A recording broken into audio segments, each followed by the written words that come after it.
Utnapishtim, the survivor of the flood that almost wiped out humankind, tells a story.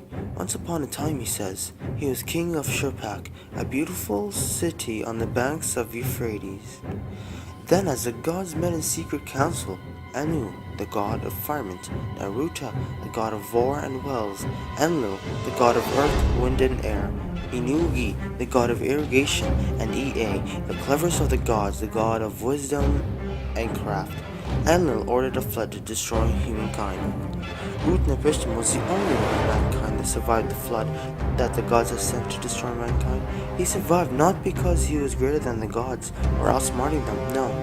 He survived because a god named Ea, he at first secretly agreed to tell no one at all about this extinction of humankind, but he cleverly went and started speaking to the walls of Utnapishtim's house. And he said, Utnapishtim, the gods are going to flood the world. They will flood it so much that the race of humankind shall be extinct. What? Why? When? He said with fear. How will I survive the gods' flood? How will I live? What about my family? How will they live? He continued.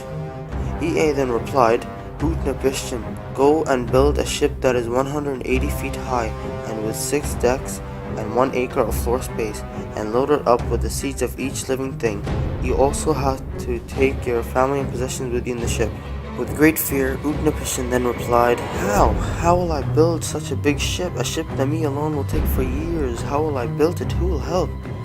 Ea cleverly replied, Utnapishtim, go to the people around you and tell them you are leaving the city because Enlil hates you. You have to tell them that when you leave, the city shall be showered with good fortune. You have to also tell them that when you leave, there is going to be more fish than they could ever eat and catch. With great struggle, they finished a large ship in only 7 days. Soon, the ship was placed in the water and was loaded with all the possessions of the family of Utnapishtim. Now comes a storm. The gods are now making it so high that they know for sure that it will destroy all of mankind. The flood has taken the large ship all around. Upon reaching the shore, Utnapishtim prepared a sacrifice to the gods, and the gods of the heavens were famished and gathered around the altar. When Enlil arrived to take part of the sacrifice, he saw the ship and lost his temper. Who made this ship? He said. You, pointing at Utnapishtim. How did you make this ship? How did you know that there will be a large flood? How did you know that the great Saza can save you from this flood? Ea jumped in and spoke on the behalf of Utnapishtim. He said, I told Utnapishtim about the flood, and I told him the size of the great ship he has to accomplish so he could survive.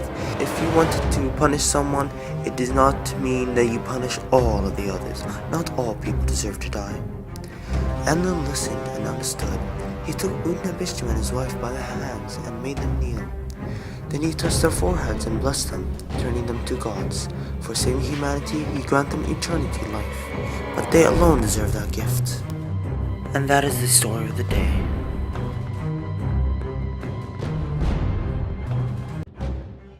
Created using Powtoon.